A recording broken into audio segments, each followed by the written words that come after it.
Jeff Jarvis. Hi, Jeff. Emily Parker. Franklin Four.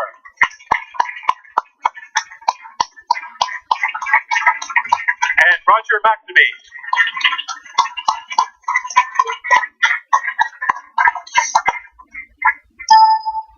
All right, so we are live streaming now, and it's really from this point on that, it's from this moment on that we developed the raw material that we turned into the rest of our program. So, this is one of those times when we're going to ask you to applaud spontaneously to give us a good launch. So let's go for it. Oh, great.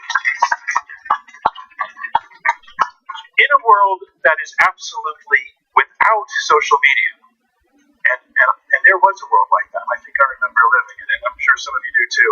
In such a world without social media, lots of things that we now take as fact might never have happened. The Women's March, for example, never would have happened without Facebook. The Me Too movement depended on Twitter, so did Black Lives Matter, and then there's the Parkland Students hashtag.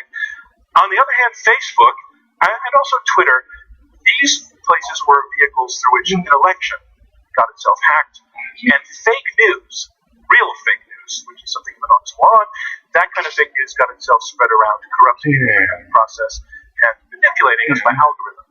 So we have social media as the great connector, a democracy enhancer, and we have social media as poison in the process, and poison in discourse, a democracy corrupter. And which of those things is social media mostly? Well, we think that has the makings of a debate, so let's have it. Yes or no to this statement: social media is good for democracy. I'm John Donvan, and I stand between two teams of two experts in this topic who will argue for and against that motion. Social media is good for democracy. As always, our debate will go in 3 rounds, and then our live audience here at the St. Regis Hotel in Aspen, Colorado will vote to choose the winner. And as always, if all goes well, civil discourse will also win. Social media is good for democracy. That is our thesis. That is our resolution. Let's meet our debaters, beginning with the team arguing for the motion. Please, once again, ladies and gentlemen, welcome Jeff Jarvis. And Jeff, this is the Alex Trebek kind of moment when we go over and have a little chat. Jeff, you're director of the Townhide Center at the City University of New York's Craig Newmark Graduate School of Journalism. You've written a lot of books, including the one that I've read. You wrote it, I read it. It's about technology. It's called What Would Google Do? You also wrote Public Parts, How Sharing in the Digital Age Improves the Way We Work and Live. You also lead the News Integrity Initiative at CUNY, which is partially funded by Facebook. I want to say that. What is that initiative? I want to emphasize that I'm independent of Facebook, because I hope I prove every day. But the News Integrity Initiative is trying to attack this problem of so-called fake news through manipulation and trust and trying to rebuild journalism. And does that fit into the topic tonight? Yeah. Okay. Sounds like absolutely. Can you tell us who your partner is, please? Oh, Emily Parker. Ladies and gentlemen, Emily Parker. Welcome. Emily, you are a digital diplomacy advisor. Very cool sounding job. The author of a book called Now I Know Who My Comrades Are, Voices from the Internet Underground.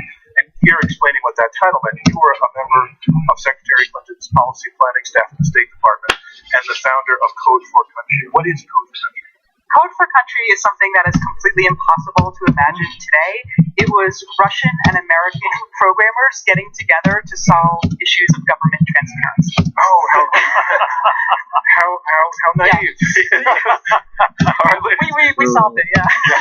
Thanks, Emily Parker. And once again, the team arguing for the motion, social media is good for democracy. And we have 2 debaters arguing against it. Please welcome back to Intelligence Squared, Franklin Foer. And Frank, you're a staff writer at The Atlantic. You're author of a book everybody's been talking about last year and this year, World Without Mind, The Existential Threat of Big Tech, named one of the best books of the year by the New York Times. You started working on that back in 2014. So tell us, how have the times changed between the time you started writing that book and the present day? You know, when I told people I was working on a book critical of Google and Facebook, they looked at me funny.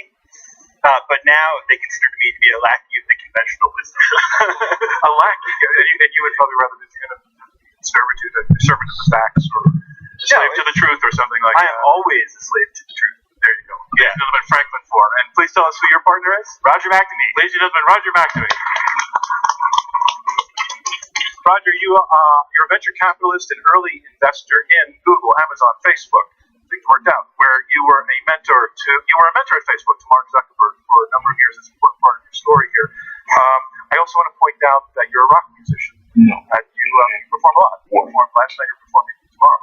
In fact, you have called yourself. You have said that you were once a technology optimist. Is that still true today? I am temporarily in remission, and I'm looking for a new entry point, hopefully around 5G or whatever the next big thing is.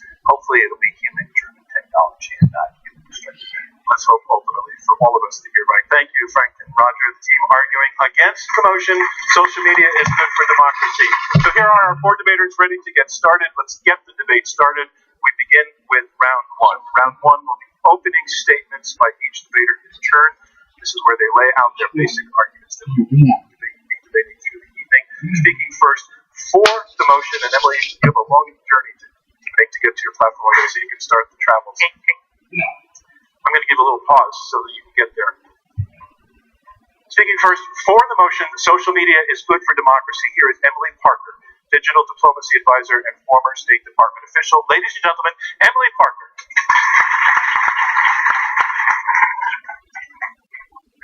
Thank you so much, everyone. I'll start by saying that I realize that our side is making a fairly unpopular argument.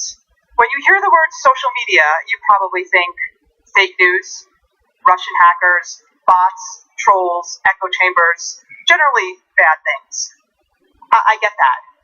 But the resolution here is not social media always brings out the best in humanity. The resolution is also not Facebook can do whatever it wants and we'll be okay with it. The resolution is essentially a world with social media is more democratic than a world without it.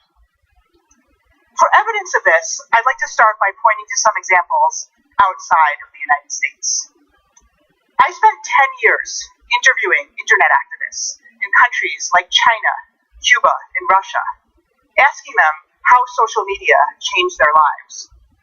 Fast forward till today, and I think there's a widespread impression that in these countries, the governments have won, right? Because China still has pervasive internet censorship, Cuba is hardly a democracy, and Putin is still very much in power. However, this really should not come as a surprise. If we are disappointed by those outcomes, it's because our expectations were out of whack. Social media is a tool. It does not single-handedly create revolutions, nor does it single-handedly bring about a change in government. If we have that impression, it has to do with media hype and general overexuberance around the time of the Arab Spring. What social media does do is widen the space for democracy. And I think China is a good example of that. China with social media is more democratic than China without social media. Before the internet in China, there was one public voice, the state. There was one official version of history, and there was official media. Now, there is an explosion of voices. WeChat, China's main messaging app, by some accounts, has 1 billion monthly active users. But it's not just about freedom of speech. Social media is essential for promoting freedom of assembly, something that we in the United States take for granted. But in authoritarian countries, it is not easy to find people who share your views and your goals, especially if those goals are counter to the official narrative. So now, in a country like China, you have people from all over the country joining forces to protest local corruption, to demand a cleaner environment, or recently truckers protesting high fuel costs. This is a major development. Now let's turn to Russia. When you hear Russia and internet, again, you're probably thinking about state-sponsored hackers. The story is much bigger than that, however. In Russia, the opposition has used social media very effectively to achieve their goals. Alexei Navalny, for example, Putin's main political opponent, has used social media to call for large-scale protests, and recently even tried to challenge Putin for president of Russia. This didn't work out, obviously. Before this debate, I actually reached out to Navalny and asked him, given all these setbacks that the Russian opposition has experienced, does he still believe that social media is good for democracy in Russia? And his answer was a resounding yes. In a country with almost total censorship, he said, he has access to millions via YouTube. His YouTube channel has over 2 million subscribers.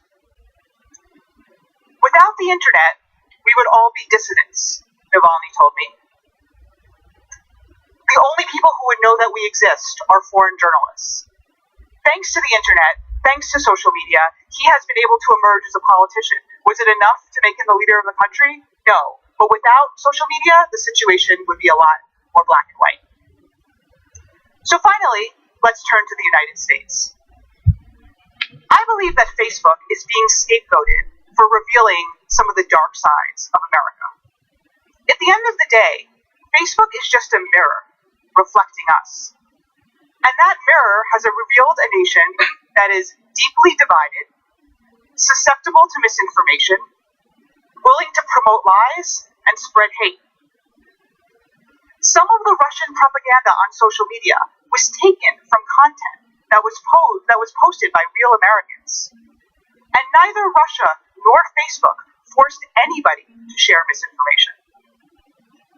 I also want to quickly mention my own experience in Silicon Valley, which caused me to see these platforms a little bit differently. I heard a lot of people saying, I'm so sick of Twitter and Facebook, we need a platform for civil, thoughtful conversation.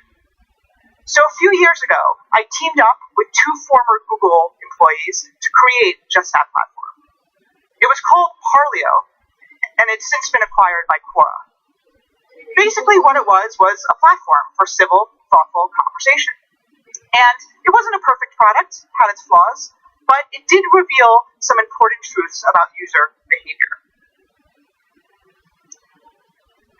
First is that thoughtful debate takes time. Second, thoughtful debate is unlikely to go viral. And third, civility can be kind of boring. And basically, we are in a moment right now where we, the users, are addicted to this sugar rush of sensationalism and virality. Time is up. Okay. But you can continue those thoughts in the middle section of the Okay. Thank you very much, ladies and gentlemen. Emily Parker. And again, our resolution is social media is good for democracy. And here to make his opening statement in support of the motion, venture capitalist. Sorry, thank you. No, let me do that again. And that's the great thing about editing. Everything I just said will never have happened. But Roger was so on his game, he caught me on. So thank you. Our next debater will be speaking against the motion, social media is good for democracy. Here to do that is investor and venture capitalist Roger McNamee. Thank you all. I just want to remind you that what this debate is actually about is the proposition resolved. Social media is good for democracy, not that it leads to more democratic conversation, but it leads to better forms of governance. As John said, my story began in Silicon Valley 35 years ago. I was a technology optimist. I was lucky enough to be Mark Zuckerberg's one of his mentors from 2006 to 2009 before the current business model was created. I was able to introduce him and help to bring in Sheryl Sandberg into the company. I've known Google, YouTube, and Twitter, 3 of the other social media platforms, since their very earliest days. I have had no relationship to Snapchat or to WeChat, but I pay really close attention. I worked in political campaigns since I was 12 years old, and I've worked for a member of Congress. In January of 2016, I was on vacation and saw memes that were misogynistic and related to the Bernie Sanders campaign. They were not actually from the campaign, but somebody was spending money to make sure they spread virally on Facebook. In June of 2016, Brexit happened. That was the first time I realized that Facebook as a platform gave an advantage to to inflammatory campaigns over neutral and positive ones.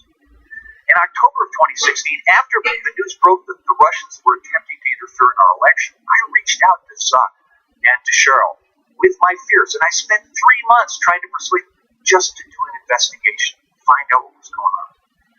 I assumed Facebook was a victim. They claimed they weren't responsible. They're a platform, not a media company. They aren't responsible for third parties. The transformation in my view of social media began with a couple hypotheses. First, that rampant manipulation of users is not a bug. It's actually a feature. It's designed into the system. The Russians did not hack Facebook. They used the tools precisely as they were designed to be used. Secondly, the companies themselves are complicit.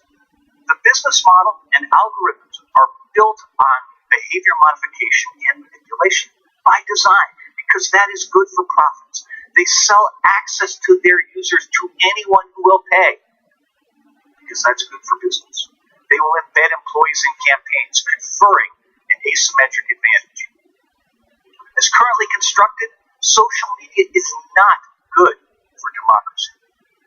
It collapses fact, it hurts deliberation, it undermines the public square and civility.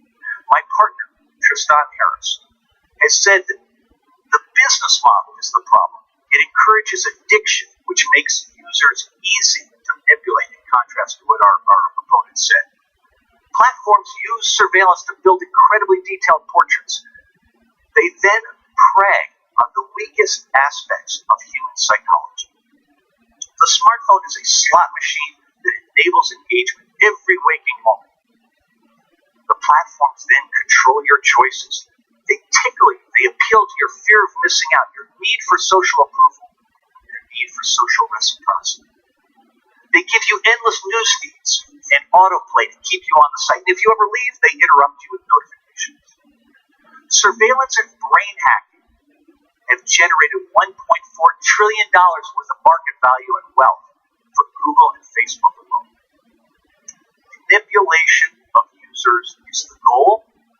Undermining democracy is merely a side effect. The future of democracy is in the hands of corporations with user bases as large or larger than the largest religions in the world. These are corporations with authoritarian cultures driven by profits. They favor disinformation over fact because it's better for engagement. Earlier this year, MIT pointed out that information spreads 70% farther and 6 times faster than facts. These platforms are designed to take advantage of that. And I will stipulate that social media can in principle be employed to benefit democracy. We've seen examples with Black Lives Matter, the Women's March, Indivisible, and the March for Our Lives. But social media, in contrast to our opponent's point, is actually only good at germinating political action. It is terrible at sustaining engagement.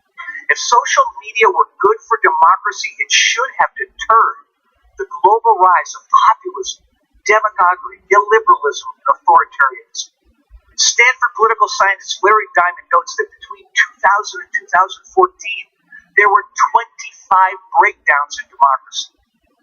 There have been many more since, and the rate of change is accelerated on the negative side. It's almost going vertically down. Social media encourages people to be passive consumers, not active citizens. Facebook is 2.2 billion Truman shows, everybody entitled to their own reality. Filter bubbles make opinions more rigid, more extreme. Users have no need to engage, much less to compromise. And Larry Diamond points out there are 4 key elements of democracy: free and fair elections, active participation by the people in civic life, protection of human rights for all, and a rule of law which applies equally to everyone. We will make the case that social media has harmed all 4.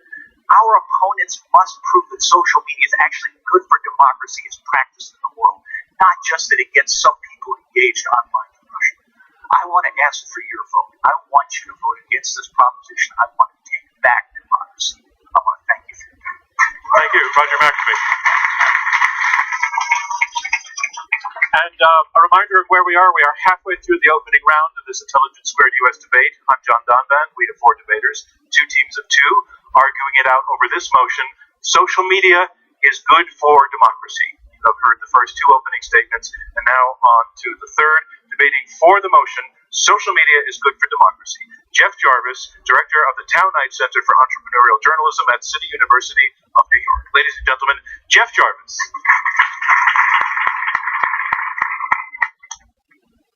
That cacophony that you're hearing is the sound of democracy. Yes, it's noisy and it's messy, but if you truly listen, it's glorious. For at long last, we are hearing voices we could never, ever hear before. The internet has brought diversity to the public square and the public conversation. Going around gatekeepers like me, I'm a journalist, an old white man gatekeeper, around institutions. This is why this scares them so much. And so finally we have the opportunity, as John has mentioned and Roger did, that without social media we would not have had Black Lives Matter, or Me Too, or the amazing work of the Parkland students. So social media has already proven to be good for democracy. Are there also bad voices on the net? Yes, just as there are on Times Square as well. And it's important to know that they come in various flavors. Some are motivated by economics, spammers, some by psychology or warped psychology as trolls, some politically as propagandists from Russia.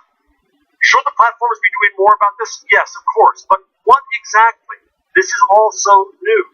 I believe strongly in the power of openness, but I've come to learn that extreme openness probably does breed trolls. The platforms probably should have had more anticipation of the bad things that could have happened, but who could have seen this? I want them to be more transparent, more collaborative, more open. I want them to build a technology that favors community over mere conversation. There is much work to do, but it's early days. But let's be honest, we have met the problem, and it is us. The problem here is not technology at all, it is human behavior on technology. And who handles that? Who normally deals with the limits of human behavior? Government. Government doesn't know what to do, so it outsources the problem and the solution to the platforms. Now, I'm also scared about government taking on its true role here, because I think we've seen many missteps in the regulation of the net in Europe, where I think they've gone far too early, and they've had an impact on free speech, on history, on all kinds of issues we can talk about later. And I think these unintended consequences come out of potentially a moral panic that I see developing out of good intention from our colleagues on the other side, but that in the end of the day tries to blame all of society's problems on Facebook and Twitter and Google as if they caused it. Well, I stand here today in confession that they didn't cause it. I helped cause it. As a journalist, as a member of media, we polarized this nation of the world. We invented the business model of clickbait that leads to cats and Kardashians, and ultimately leads to Donald Trump. For remember, the heads of both CNN and CBS said that Donald Trump may be bad for this country, but he's good for their business. We hold a great deal of responsibility here. We shouldn't just act as if it is the platforms. Indeed, I saw my own dear members of my family brainwashed by a certain TV network.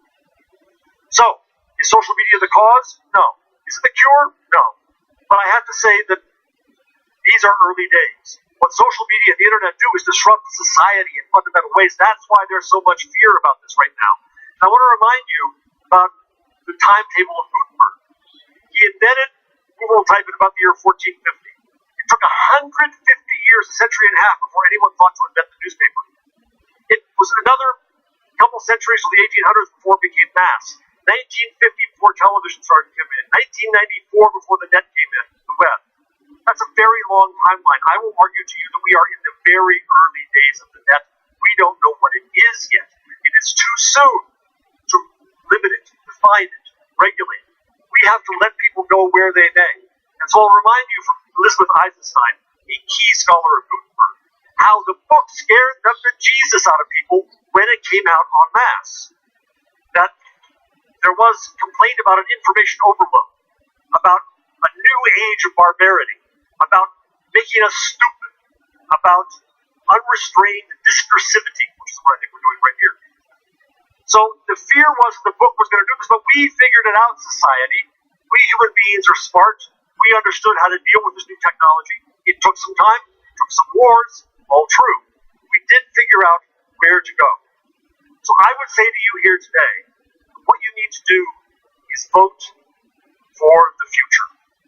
I would argue to you that you should have the faith and trust and respect for your children and grandchildren that they will know what to do with this, that they will understand how this is their world and their tool. And we are, frankly speaking, for everyone in the room, we are too old to understand this new world. It is their world. We have to give them the freedom, the tools to do what they wish to do with it. So I beg you, I urge you, vote for your children, vote for your grandchildren, vote for the future, vote for optimism, vote for respect, the intelligence of your fellow man and woman. Vote for our side. Thank you, Jeff Jarvis. Once again, the resolution, social media is good for democracy, and here making his opening statement against the motion, Franklin Foer, staff writer at The Atlantic. Ladies and gentlemen, Franklin Foer. I, for one, am not too old to be extremely upset about the trajectory that we're on. They're asking you to vote for some theoretical, abstract vision of the good that social media can do. But look at the world that we live in. Before I get into the question of democracy, I wanted to take a brief deviation into a personal question, which is I wanted to ask, how many people in this room sleep with their phones? I did not mean it like that, pervert. I meant I have to keep my phone in my basement 3 stories below my bedroom because I know if it's next to my bed, I'm going to reach for it, grab it, and get stuck in an endless scroll. Roger likes to say that he's so addicted to his phone that the only question is, will he check it before he pees in the morning or while he's peeing in the morning? This is not an accident. These devices, these social platforms, are behavior modification machines. They've been designed to addict us. They're engineered to elicit emotional responses, and so they can wish for these pure reactions. But the system in the end is rigged. It's manipulated. There's a reason that the authoritarian guys always win in the end. How does the system work? Well, they take data. What is data? Data is this intimate portrait of the inside of your head. They know what you like. They know what gives you pleasure. They know what causes you anxiety. They delete nothing. You start to type a post on Facebook and you delete it, it's saved on their PackRat servers. Well, and so then they take this information and then they use it to sort how news comes to you in your feed. And so the information is organized in such a way to try to keep you engaged, to keep you addicted on their site for as long as possible. Now, it's not hard to see the democratic danger. These platforms are giving people what they want. They're giving people information and news that confirms their own biases. They're triggering emotional responses to keep them engaged on their sites for as long as possible. And this is the reason we've started to see the formulation of these filter bubbles, where we're pushed into our ideological corners. I want to give you an example. The Wall Street Journal has something called red feed, blue feed. So they show you, if you're a liberal, you can see what your news was this morning. Item number 1, the insecure president displays antics. The insecure president's antics on display. Item number 2, he knows he'll never be as popular as Barack Obama. Now let's turn to the conservative feed. Number 1, Donald Trump, high energy, strong stamina. Number 2, a Breitbart story, Trump goes on offensive. They are pushing us into these corners. When we're getting information that confirms our biases, we become intellectually weakened. We become susceptible to fake news, to propaganda, to demagoguery. These trends that are so rampant in our world right now. There's 1/3 of all Americans believe in something that is demonstrably false. Whether it's arguments about vaccination, arguments about climate change, arguments about the world being flat, and they're being pushed to these positions by this filter bubble. In addition, we all know that we're becoming a more ideologically polarized society, a more ideologically polarized world. We exist within filter bubbles. Now, social media doesn't cause this in its entirety, but it has exacerbated that trend. According to the New York Times, according to NBC News, 52% of Americans have not had a conversation over the course of the last year with somebody that they substantively, politically disagree with them. How is compromise possible? How are our politics going to function in such a world? And I mean, the answer pretty clearly, based on the United States and many other places around the world, is that they don't. These platforms privilege the shrill. In order to get attention, you have to shout. And the people who shout end up getting shared more and more. And I don't think I need to do more to illustrate this point than to point you in the direction of a certain feed of a major American politician to show you the way in which shrillness floats to the top. And it's created this world where we have an epidemic of incivility, where when you exist within your filter bubble, it's harder and harder to entertain heterodox thoughts. And if you do, you get shamed. People are cowed into suppressing thoughts for fear of eliciting the anger of the mob. Finally, the one antidote to fake news is real news, and that is disappearing, because Facebook and Google and the other platforms have amassed monopolies in online advertising. 73% of all online dollars go to Google and Facebook. These are big systems we're talking about, and they've come at the expense of media. Over the course of the last 25 years, we've seen a 60% reduction in the number of reporters. Media has grown dependent on Facebook, and so they end up producing clickbait because that's the only way that they can survive. Facebook's values become their values. Now, really, ultimately, this is a debate about citizenship. We ask so much of citizens every 2 years, every 4 years. And if they're fed fake news, lies, if they're being manipulated, if they can't hold their attention span, then how are we going to expect them to do their duty? Thank you. Thank you, Franklin Foer. And that concludes round one of this Intelligence Squared U.S. debate, where our motion is social media is good for democracy. And now we move on to round two. And in round two, the debaters address one another directly, and they also take questions from me and from you, our live audience here in Aspen, Colorado. The team arguing for the motion, Jeff Jarvis and Emily Parker, they are taking a very, very optimistic look at the situation. They point out that the world is unquestionably more democratic with social media than without.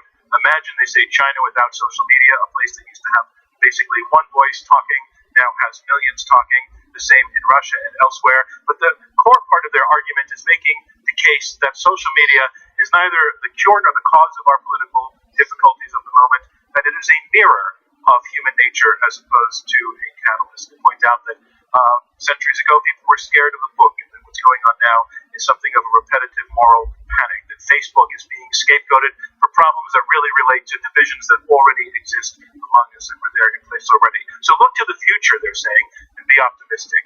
The team arguing against the motion, Roger McNamee and Franklin Foer, say it's great to be optimistic about the future, but look at the present. They say the trajectory is not good.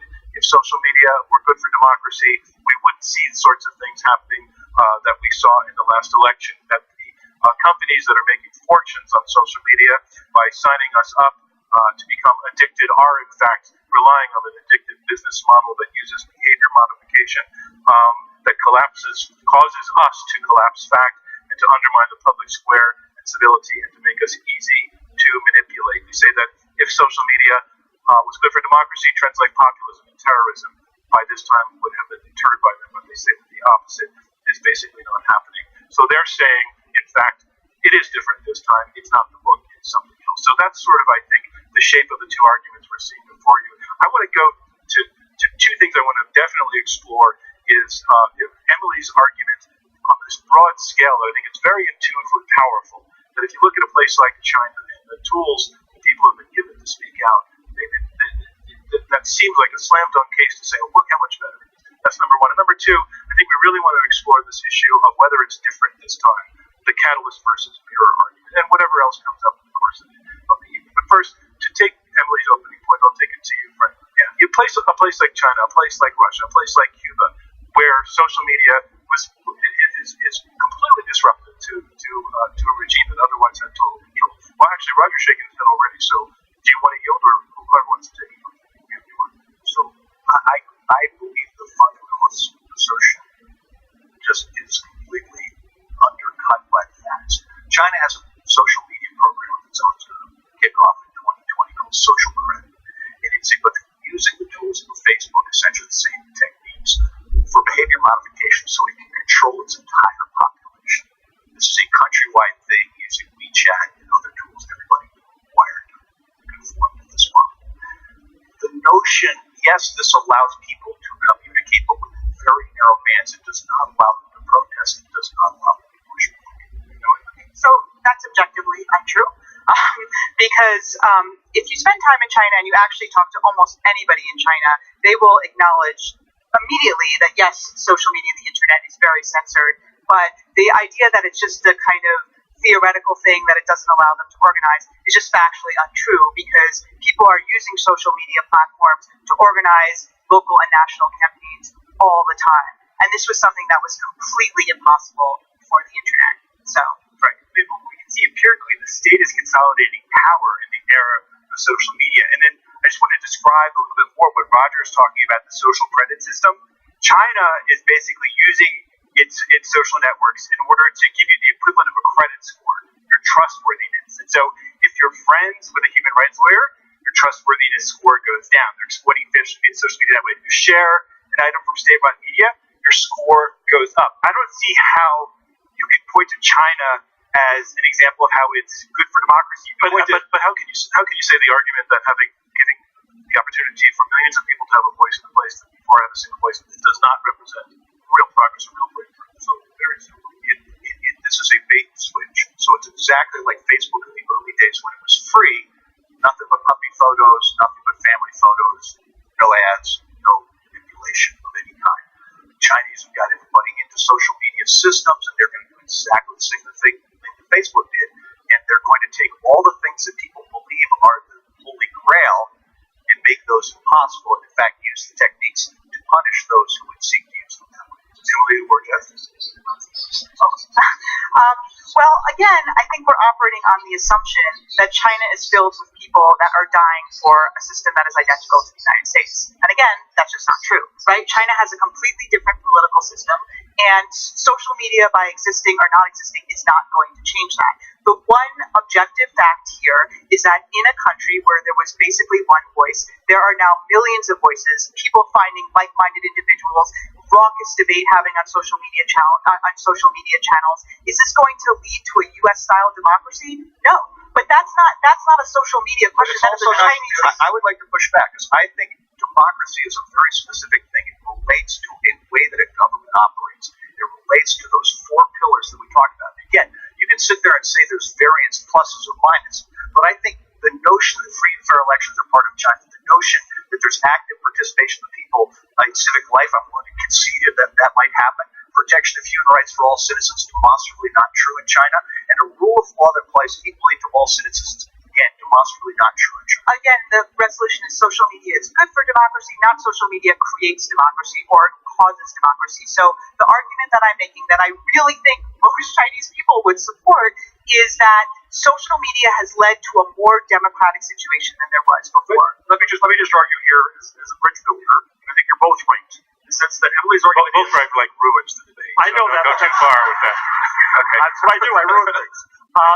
That China is more democratic than it was. However, I'll agree with you. I do not want a Chinese internet. Indeed, I fear that if we enable and allow governments throughout the world to regulate the internet, to create a highest common denominator of regulation and the lowest common denominator of freedom, we'll end up with the Chinese internet. So I don't think either of us is supporting the Chinese internet. We are supporting the idea that it is bit by bit, inch by inch, leading to more freedom. But how can if social media is a mechanism for social control, ultimately, which is what you're saying, if it's misused, but it is in China, you're conceding, right, that there's this relationship between the state and social media companies that work hand in glove in order to create an appliance system. It's called social management in China. We don't want that. We should be happy that there are pockets of organization that have propped up, but we always need to look at the bigger picture here.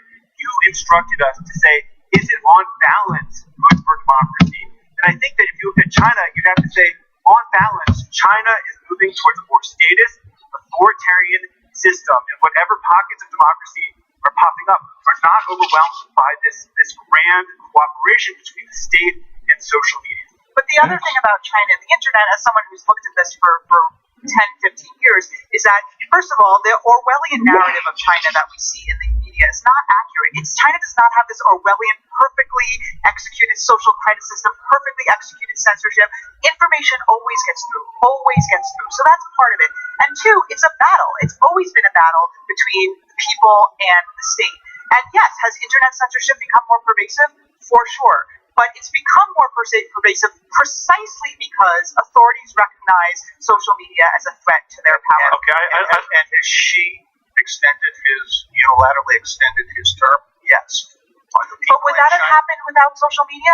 Maybe. This is a Chinese political question. Social media is not going to overthrow. There is not a critical mass in China looking to overthrow the government. That's just not the reality. So social media, simply by existing, is not going to change that. And there was not a majority of people in East Germany looking to overthrow that system until the opportunity actually happened. This is about democracy. This is the definition of democracy is the one that we all know, not some fictional idea where you're using an Orwellian version of democracy where absolute state control is democracy because people get to talk to each other because they don't care about having control of their government. Jeff, let me give you the last word on this, and then I want to move on. Maybe we'll go on the next topic. Let me talk about democracy. Democracy isn't about government. Democracy is about citizens. And democracy is about the voices of the people finally heard. Democracy is about the ability of the people to now find each other and join together and find communities and take action together to influence outcomes, which is inherently a political act. Well, let me answer part of what you said, Frank, which is about the notion that Donald Trump, just like China, is misusing this internet. True, but who amplifies every one of his tweets? Who assigns reporters to write stories, entire news stories, about every one of his damn tweets? That's not news. They should be saying what he tweeted today. Jeff, thank you for bringing this argument now to where I want to bring it to the U.S. politics. You're welcome. Very, very excellent move on my behalf. So thank you. Your opponents are saying this is not a book. This is not the book technology.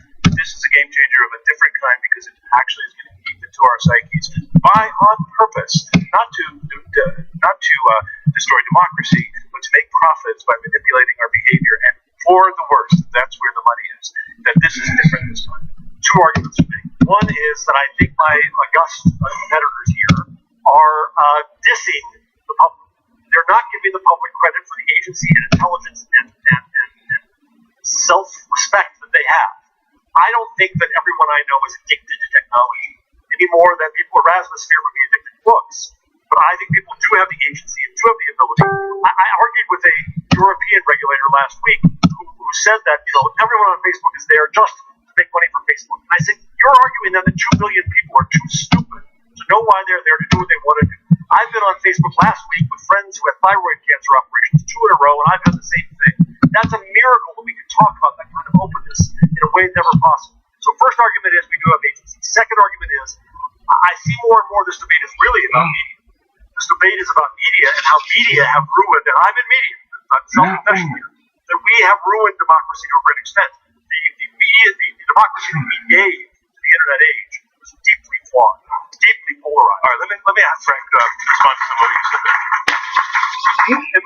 Are we dissing the people? Well, we're really upset about the democratic outcomes that we're seeing right now. The election, I don't know if Jeff is so happy with people that he was happy about the election of Donald Trump, the rise of populism, all these other trends that have emerged from the social media world. And I think that they're missing the primary thing that we're pushing here, and that we're arguing is central to understanding social media, which is that it enables great things, but the system at the end is not controlled by the people. It's controlled by a couple of monopolistic concerns that are out to manipulate the people, and that they create hierarchies. They're sorting information.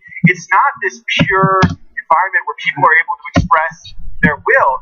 Their will is being mediated through these companies that are trying to hijack everybody's attention to make money off of how they toy with people's emotions. And I don't see them having any response really to the way that Facebook works. In fact, I see you conceding largely that there are huge problems with the way that Facebook exists. Like I've read the very eloquent things that you've written, pleading with Facebook to do better.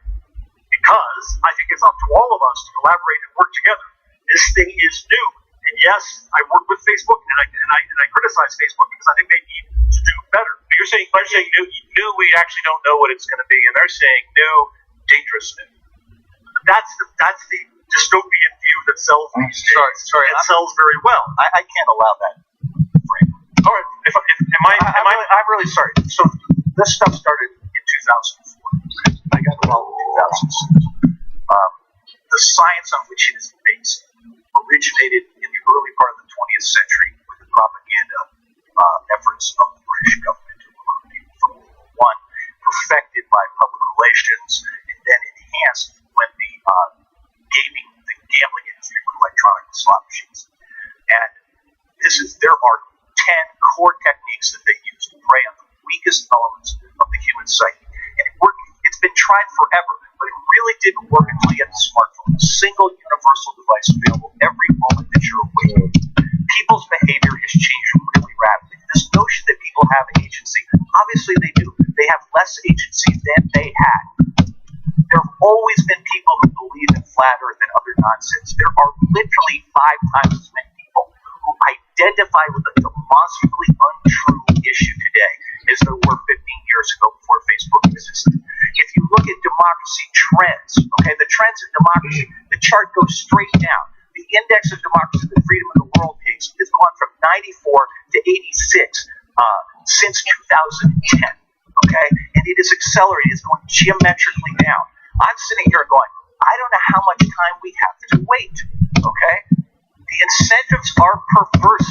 All right, let me take this to Emily. Emily, because so I think Roger is directly challenging your mirror metaphor.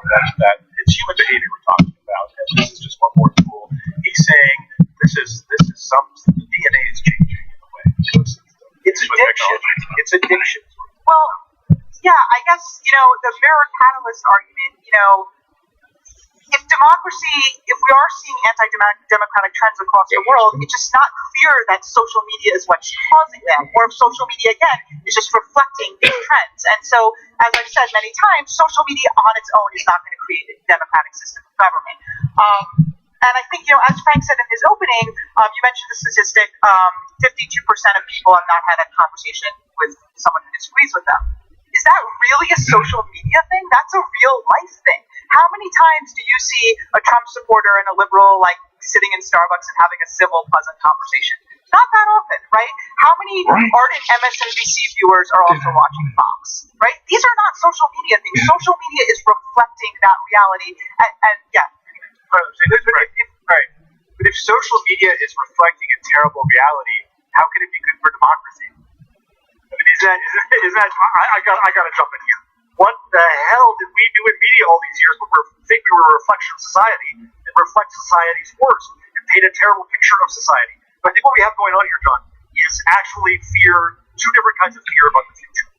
At the elite level, where we are, my colleagues are, there's a fear of their institutions being challenged by these new voices. And at the populist level, there's a fear of losing jobs. There's a fear of an unknown future. And I would argue this comes back to number one, media, painting this dystopian picture, and number two, government, in having to let its act together to figure out how to give us a more secure life in the future. That's not social media's job. That's government. Yeah, I'm not sure I've heard that fear voiced by this side, but I want to. It's worse than that. We're not having a debate about whether media is good for democracy. We're having a debate about whether social media is good for democracy. That is the case they must make. In order to show that, we have to see some actual evidence of democracy improving somewhere. There are literal anecdotes, right? Me Too. There are the Women's March, Indivisible, Black Lives Matter. There are Little anecdotes to the people who are involved. Black Lives Matter is an important movement in this country. That matters a lot more than a little matter. Bear with me a moment. I look at the March for Our Lives. They've changed the law in Florida, so now you have to be 21 years old to buy a life. Okay? And you have to wait 3 days. Is that going to end gun violence? No. My point here is that social media is is unbelievably good at germinating a debate. It is terrible at sustaining one. The lesson of the Arab Spring was that the problem with these whole things is you need to have organization, you need to have commitment, you need to have deliberation over time. And these networks have been designed to prevent deliberation. Literally, it is a design function. This is where my experience, having been there, may provide me with an advantage, but I look at it as the sort of thing that we didn't realize that it was going to go wrong. And my point here is the future doesn't have to be horrible. Technology, this is about the business model. It's not social media that's at fault here. It's the advertising business model, this desire to manipulate people to get them to see more ads. I want to let the other side respond, but after that, I want to let you know I'd like to go to you and our audience for questions. And I want to remind you again that what I would like you to do in this is sort of what I'm doing, is throwing questions into the mix, not to debate with them and not to take a long time to make your point, but try to follow it, focus it down. So let's hear your response from them. You both want to speak, actually. Sure. So I think there's a little bit of confusion here about the definition of democracy. I mean, if democracy is, the will of the majority, if democracy is, reflecting the will of the people, you just said, social media reflects the will of the people, so that's not democratic. But is that really true? I mean, that's kind of a zinger line. I want to see what your response is. Because if you don't mind, and I'll come back. A democracy is not democratic outcomes. A democracy is a society based on a commitment to a certain understanding of how politics functions, a certain understanding of how civil society functions, and how rights and liberty are maintained. And if democracy produces results like Viktor Orban or Brexit or things that actually undermine the underlying values of democracy, then but your democracy that cannibalizes itself. So you're saying if you don't like the outcome of a vote, no, I'm saying that we see the election of authoritarian leaders who are destroying the foundations of democracy. And so democracy, yes, okay, great. Viktor Orban won a vote in Hungary, but he's also using, and Erdogan won a vote in Turkey, but they're using their powers to arrest journalists, eliminate core rights, to extend their terms indefinitely. I interrupted, Emily. I want to let you, if you remember where you were. Yeah, sure. I mean, I just think that this debate is getting a little bit skewed between social media is good for democracy, and we're arguing social media is good for the democracy, or the outcomes that we like, the democratic outcomes that we like. And the truth is, democracy is sometimes yields results that we don't like. That's why it's democracy, right? If we all agreed on everything and democracy always worked out the way that we liked it, all of us on the stage, it wouldn't be a democracy, right? Roger, to finish this point, then I don't want to go to questions. So, I understand it's a debate and you want to try to frame what we're saying to suit your position.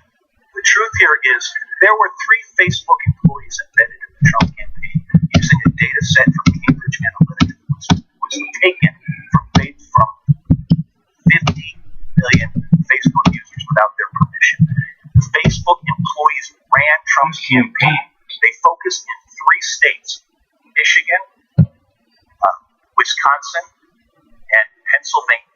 Those 3 states determined the outcome of the election. The voter suppression, I don't know how many votes he moved, but he won by a total of 77,000 votes. My point here is social media is being used to distort democracy through actual, we're still waiting to find out what happened in Brexit, but there appears to have been funny games going on there. These tools are not patrolled, they're not policed. These companies have been irresponsible in their behavior. It's all because the business model wants to permit everything, including beheadings. It wants to permit, all kinds of violence. I'm sorry. We'll have a chance to see this very soon. There's going to be considerable revelations. I just think one thing on the Trump point. I mean, regardless of what you think of Trump, and whether he should be president or not, I really do not think there is evidence that Facebook caused the election of Donald Trump. And I think he could not have won without him, which is a different point. I just don't think that's necessarily true. I think that's also not terribly respectful to all the people in this country that voted for him. And I'm not saying this as a Trump supporter. I just think, that is democracy, and we might not like it, but it's not. I just do not think that there is evidence to say that Facebook elected. Okay, let's go to some audience questions. Does anybody have any questions? the way there's one on the third row right there. So if you could stand up and wait for a microphone to reach you, and it's coming from behind you, and tell us your name. If you could stand, thanks. Just first name is fine, but that would be helpful. My name is Maria, and I have a question for Mr. Jarvis. And I just want to tell listeners that again, remind them that Jarvis is arguing for the motion of social media and good for democracy.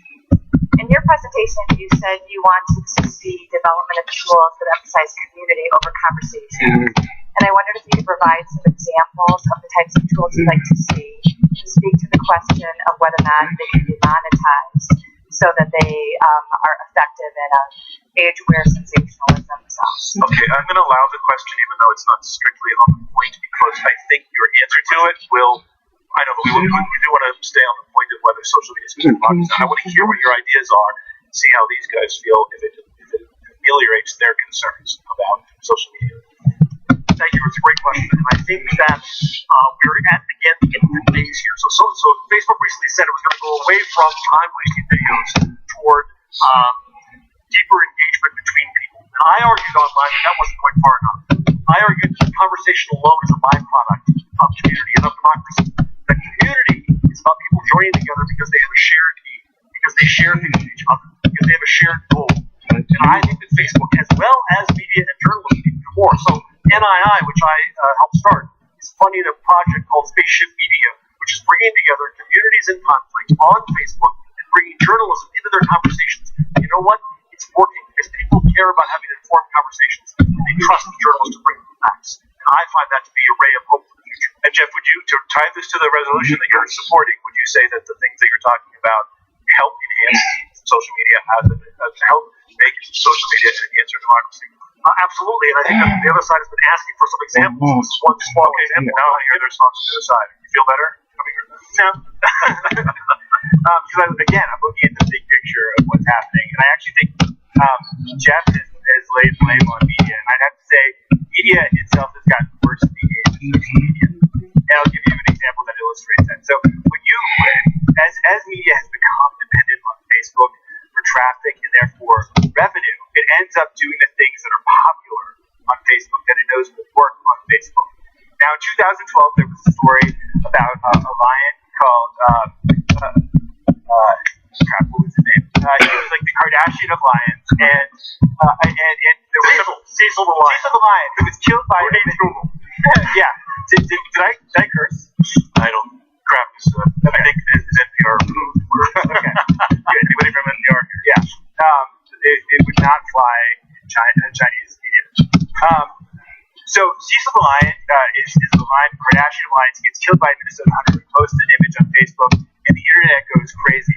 And so every news organization tries to latch on to a little bit of the popularity of this story. And in the end, highbrow magazines, lowbrow magazines, there were 3.2 million stories published about Cecil the lion. And that's because everybody is trying to scrape traffic from social media. And so in a way, it's created homogenization. And I would argue that the trends that we're talking about, like Donald Trump, are equivalent to the Cecil the lion of politics. Because media knew that they shouldn't give that guy attention when he was talking about Barack Obama's birth certificate. Yet they did continuously because they knew that it would get clicks. It's totally true that the media did that. That's not social media's fault. That's media's fault. Thank you for making my argument. Right, but the incentive, he's arguing the incentive for that came from the way that social media does. The ad model. The ad model based on pure volume means you will do anything to get attention. And you will rewrite everybody else's stories to get the same stories. Believe me, I'm in the business and I know that's exactly what happens. But that is not Facebook's fault. That's our fault. No, but it's because we're living in a world where the economy, the online advertising market is so consolidated and dominated, and we have all these tricks that we and these trending things that we glean off Facebook, and it's hard to argue that clickbait is not a product of a Facebook social media world. Media should go down that path, but media is pushed down that path. And shame on media, but shame on social media too. I was the Sunday editor of the New York Daily News, and I wrote clickbait for headlines long before the internet. Right. So you were a tabloid, you weren't the New York Times, you were these other institutions that have been inflicted by... The elitism shows itself. All right. I'm going to go on to the question. I wasn't sure if I was. Okay, another question. Right there. Yep. If you could stand up again, thanks. Hi, I'm Kristen, and my question is, how is social media affecting voter participation? I think that counts. That's on topic. So you look ready for that, Roger. So it's totally unclear. There was a study done recently that suggested that so Facebook has told everybody that they can increase turnout, and they in fact did do so a few elections ago. They did not do a campaign this time to do turnout. In fact, the thing that was primarily done on Facebook in 2016 was voter suppression. It turns out that because negative emotions are more viral than positive, because facts are fixed point and lies and misinformation can morph and suit the needs of anybody. It turns out that Facebook was a fantastic tool for voter suppression, and there are 4 million people who voted for Obama in 2012 who did not vote in 2016. And there's considerable evidence that a portion, and we don't know exactly what portion, was suppressed because there were the Russians and others on Facebook and on Twitter and other places, confused them. They built up the Hillary email thing. And if I may just throw one thing back at this, in my opinion, I'm not one of these people who thinks that the problem is Trump. That my problem, the political disagreement with Trump means that he shouldn't be elected. That's not my problem. My problem is that I do not believe that the result was fair because of the Russian interference for certain, and to some smaller extent because of Facebook participation on behalf of one side and not the other. Okay, I'm going to not ask you to respond to the Trump point because it's not the point. Right by the aisle. Sorry, I'm going to the aisle. Is anybody in the middle of it? Okay, I'll come to you next. My name is Sarah, and my question is social media good for people making contributions and developing projects as a result of the social media? Can you be more specific on that? Yes, so if somebody has a project and says, I would like to raise $1 million, and they go to social media and they raise $10 million, is that good or bad? Is that Let's take it very quickly. We have an example just from the crisis at the border caused by Donald Trump, where after his tweets and after the audio that came out thanks to journalism and ProPublica, last I checked, more than $15 million was raised on Facebook for an organization to bail out families and give them legal representation, to bring families back together, and I would argue in the end, make America America again. Okay, sir, there's a question there. If you could tell us your name, too. Hi, my name's Andrew from Boise, Idaho. My question jumps off something Ms. Parker said at the opening about social media being a tool, and I thought that this sort of weird language that I've heard about firearms and that we should blame guns for violence, we should blame the people who use them. And so my question is, if social media is a tool, is it a dangerous tool or a benign tool? If it's dangerous, should we regulate it and how? And if it's benign, how can it be bad or good for democracy? I'll let both sides answer that question, but I'll start with you. Yeah, I think that's a good question. I think the tool, it is a tool, and I think the firearms, people have used that specifically to refer to social media. I think we've established, and I think Jeff and I, even on this side, agree that social media can be used for bad. That's not really in doubt, right? We've seen that in many situations. Again, if we're talking about democracy, the good guys don't always win, right? Social media can be used for good, and it can be used for bad. The regulation question is very, very tricky. Because can Facebook itself do better? Yes, and I think we're already seeing people pushing Facebook to do better. We're seeing some reforms inside the company.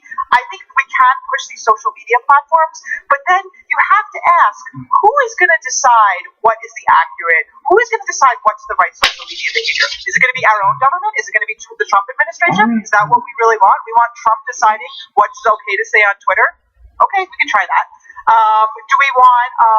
Do we want Mark Zuckerberg, who kind of got us into this mess in the first place? Do we want him deciding when it's okay? Do we want an algorithm deciding what's okay? So I think a lot of times, they're just let's just regulate, let's just fix this problem. But we have to think really carefully about who is going to be the arbiter here. Okay, so that last point, just so we're clear, Facebook, Google, they decide exactly what you say. There are at any moment at least a million different stories that you show you and you would think would be of interest. ESPN put out their rankings as they do every year. The breakdown was Mike Sando of ESPN took a poll of 10 general managers, 5 coaches, 10 coordinators, 10 personnel executives, 5 quarterback coaches, 10 others with job titles that they don't want to name. Some of this analysis, I understand from people in the NFL, is completely contrary to what you believe of these respective quarterbacks.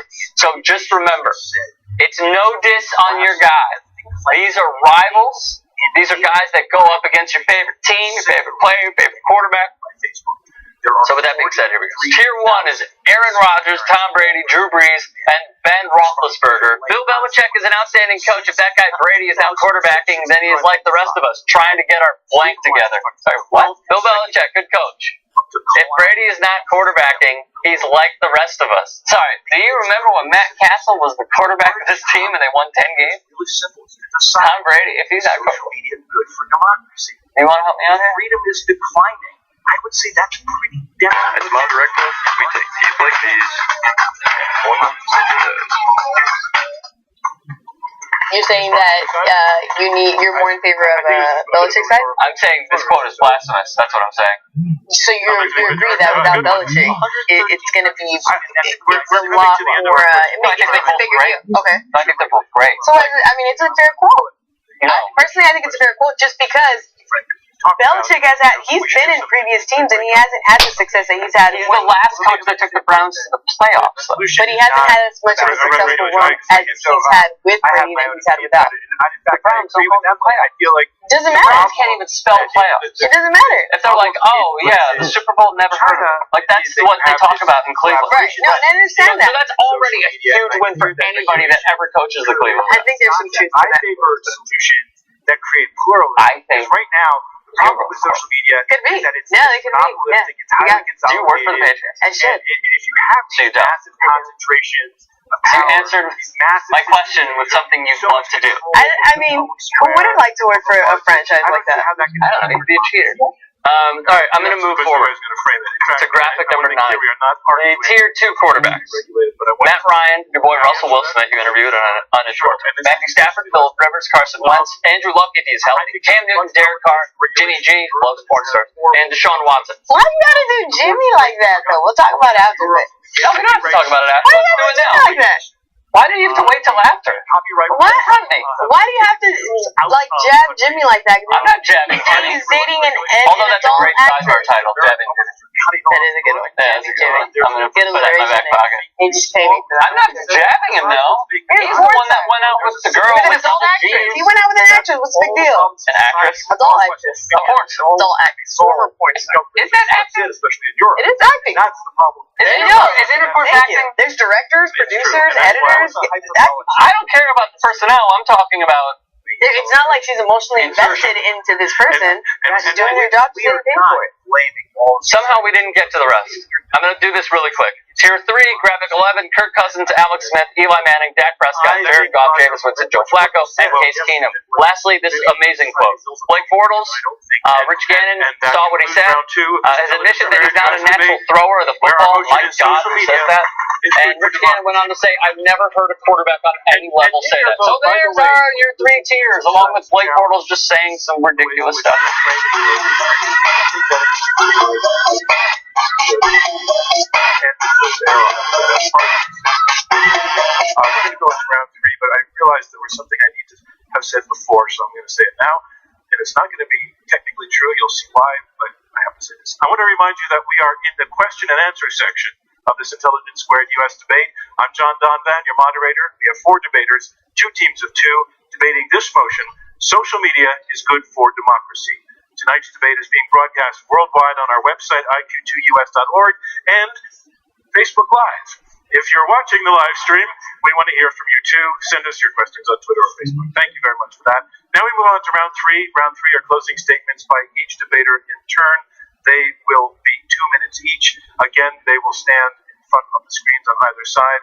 And speaking first, Emily, you can make your way. Speaking first, to make her closing statement in support of the motion, Emily Parker, digital diplomacy advisor and former State Department official. Thank you. Okay, so just to conclude what I started in the opening, I just wanted to conclude a little bit with what I was talking about with my own experience in Silicon Valley, where we did not have a complicated ad model and we did not have secret algorithms. We were just a small startup trying to create a platform for civil, thoughtful debate. And what I observed in that capacity is that there is a lot of problems on the platform side, but also on the user side. And what users generally wanted was more sensational content, viral content, sound bites, and things that these are not, platforms are not causing this, they are reflecting it. And I think the best analogy for this is like, one day you're hungry and you think to yourself, I'd really like a salad for lunch. It would be great if I had a salad for lunch. But in reality, you gravitate towards those cheeseburgers, right? You will gravitate towards a cheeseburger. And I think social media platforms are sort of in that same world where, people think that they want the salad, but they go for the cheeseburger. And this is a free market. This is a free market. And, social media platforms can provide more nutritional content, but they can't force feed people. They can't force feed people salads, and so there's a lot of onuses on us as the user. And if we're really talking about democracy, one thing I don't like about the other argument is that it does portray people as sort of these passive victims that are being manipulated by these big platforms. We have agency here. We can create the social media experiences that we want. And I think that, social media, it is allowing for an explosion of different voices. It's allowing for people to find others like them. It's allowing for mass association and organization. And I think that is a fundamental part of the definition of democracy. And so let's not throw out the good with the bad. Let's improve our social media experience, but acknowledge that it's also life would be a lot worse without it. Thank you. Thank you, Emily Parker. Our resolution, social media is good for democracy. Here making his closing statement against this motion, Roger McNamee, investor and venture capitalist. So the proposition, social media is good for democracy. I believe social media does precisely the opposite. I think it undermines all four pillars of democracy. Our opponent has created a definition of democracy that is not standard. I tried to pick the standard one. Free and fair elections. The openness of the platforms to bad actors has undermined elections around the world. Literally every democracy in Western Europe and now every democracy in North America, other than Canada, has experienced it. Citizen participation.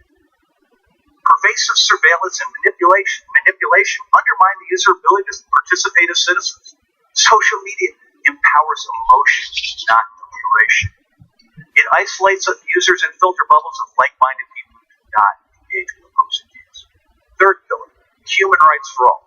Social media undermines human rights, notwithstanding what our opponent suggests. Addiction's a real problem. Are any of you the parents of, say, teenage girls between the ages of, let's say preteens through teens, or teenage boys as well, on Instagram, and look at what happens. Look at the behaviors. Look at what happens with teen girls.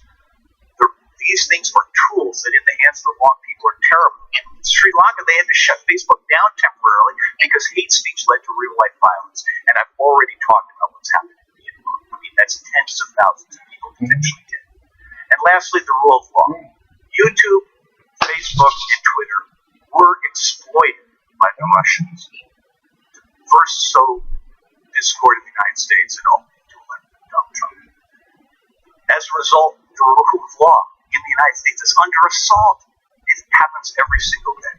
I want to just ask, think about whether the world feels like it's operating better than it was. 112 countries have less freedom.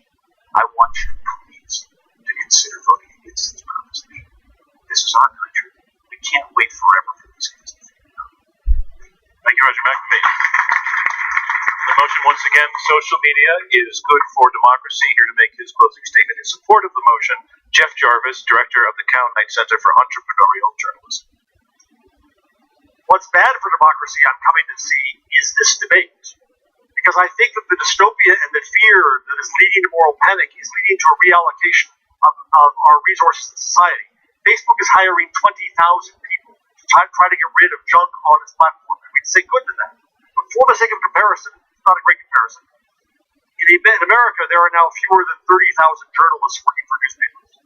What does that say about our allocation of resources in a society. I would argue once again that this is a very new thing, this internet. It is too soon to panic, my friends. It is too soon to think that we've lost. It is too soon to think that the public has given up their sense. They haven't. If you didn't believe that, then you don't believe in democracy. So the problem I have here in great measure is with the dystopia. When I look at my Facebook feed, I find generally good things. I don't find Nazis. I don't find Russians. I find good reason to be there. Same with my Twitter feed. Are there bozos and trolls and Russians there? Yes, but the number is small, and I expect to see evidence, journalistic evidence, scientific evidence of how bad this is before we proceed. I am, as you can hear, an optimist.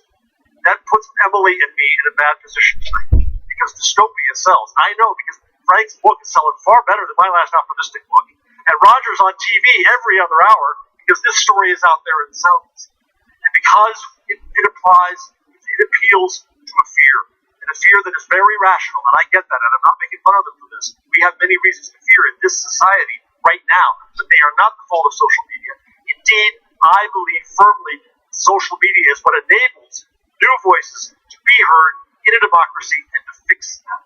So please prove me wrong about my pessimism and vote for optimism. Vote for our future. Thank you. Thank you, Jim Jarvis. Once again, the motion, social media is good for democracy. Here to make his closing statement against the motion, Franklin Foer, staff writer at The Atlantic. Counter to our opponents, I'd like to thank you for participating in this glorious display of democracy, which has somehow managed to withstand the age of social media. We've had 15 years of social media. How has democracy fared in that era? Well, we've given you so much evidence. 12 years of declining freedom. The number of democracies in the world since Facebook was invented have shrunk by 25. The prestige of democracy plummets each year, according to the Economist Intelligence Unit. Ronald Engelhart, the great political scientist, has said democracy has never been in more precarious shape since the 1930s. Maybe we can afford to wait for a more glorious future to arrive, but there are a lot of people who are suffering now who can't afford to wait. Of course, we don't blame social media for all of these ills. We're arguing that it has exacerbated problems that exist. It has done very specific things to undermine democracy. And if you think that the picture is muddled, that social media has done some good, but it's also done a lot of bad, then you have to vote with us. If you're okay with the status quo, you're willing to take a flyer, you can vote with these guys. Authoritarians love this medium. Putin has exploited it to death. The Chinese are using it as a method for remaking their society. Orwell just didn't have enough imagination to grasp what this could do. But I want you to use your agency as they suggest. There are tech executives here at Aspen who are watching this debate. And you can tell them, you can send a message to them tonight that for the sake of our democracy, they need to do better. You have the agency to make a difference with your vote tonight by sending them a message to clean up. Thank you. Thank you, Franklin Foer. And that concludes round 3 and our closing statements of this Intelligence Squared U.S. debate. And now it's time to learn which side you feel has argued the best. We're going to ask you to vote a second time by going to your phones the same way you did the first time. You go again, put the information up on the large screens there, and the information is also, I believe, in your bulletin. Vote for the motion, against the motion, or undecided.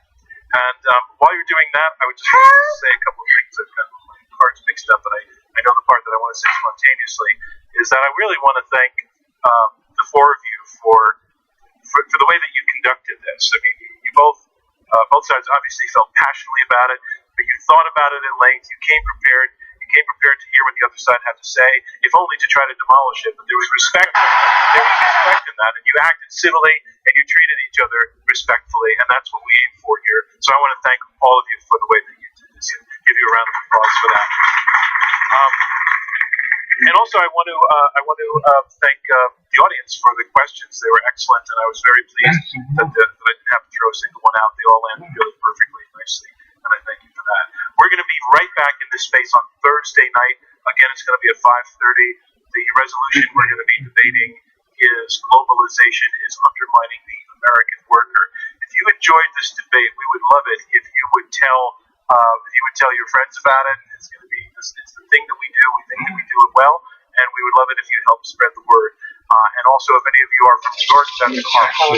We do a whole series of debates there, and you can learn about them by going to our website, iqgus.org. And of course, as I said at the beginning, we live on as a podcast that you can access through our website and through Apple, the Google Store, and the Apple Store. And we're also going to be on NPR station, public radio stations. So check your local listings for that.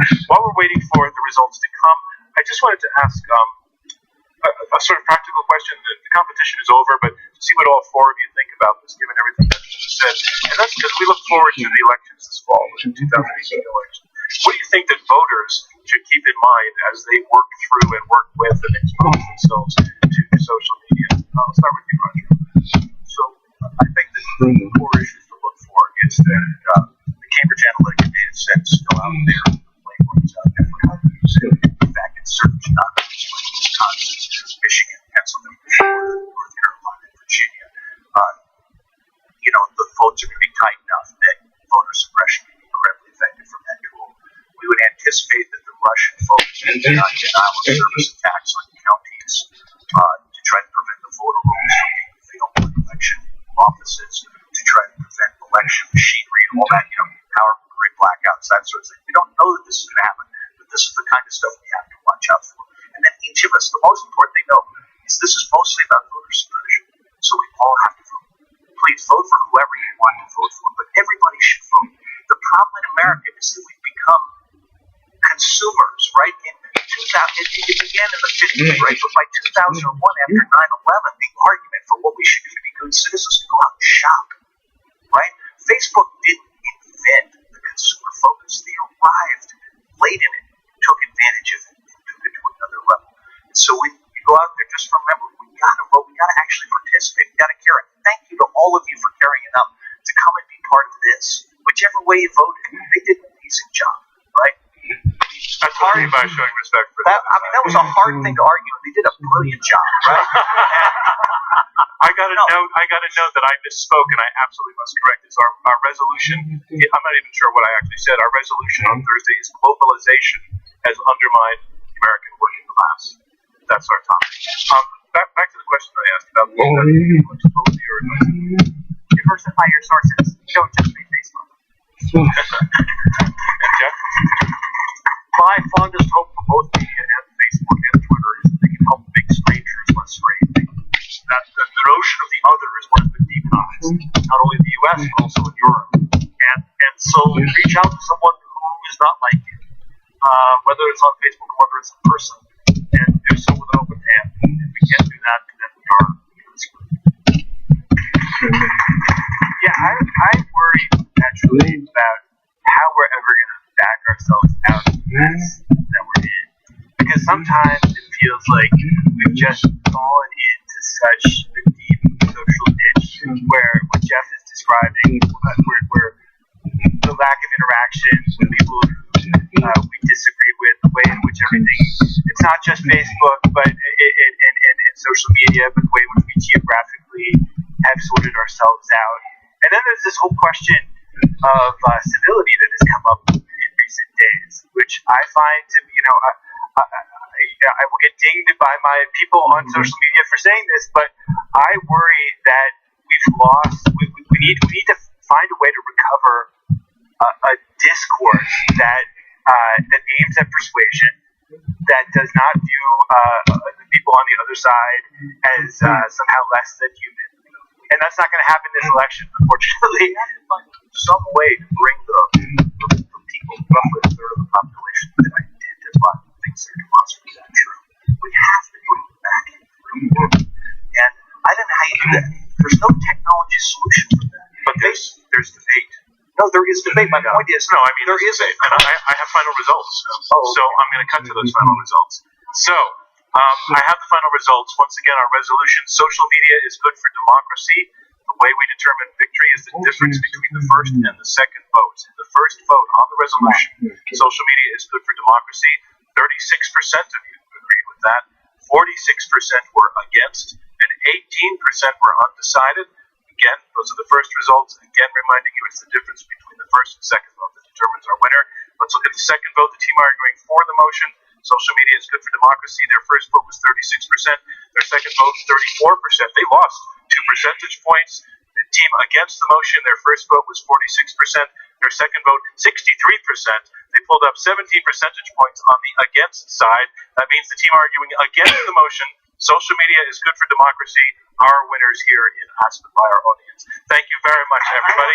This debate's not over. Our audiences are tuning in online on public radio and our